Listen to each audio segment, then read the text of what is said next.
ఉదయం అంతా ఎండబెట్టి రాత్రి వచ్చే టయానికి వాటిని కప్పెట్టేయడం జరుగుతూ ఉంటుంది. ఏ రాత్రి వాతావరణ గడువులు తప్పాయి కాబట్టి గబక్కన ఏ రాత్రి ఏమన్నా వాన పడినా మంచు పడినా ధాన్యం పాడైపోద్ది.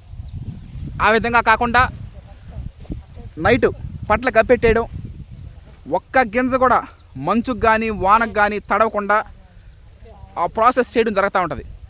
రాత్రులు కప్పెట్టేసి మళ్ళీ ఎర్లీ ఇన్ ద మార్నింగ్ ఉదయాన్నే వాటిని మళ్ళీ ఎరదేసేసి ఎండబెట్టి ఆరబెట్టి 14% మాయిశ్చర్ 14% తీసుకొని రావడం జరుగుతుంది. ఇదే ప్రధాన ఉద్దేశం.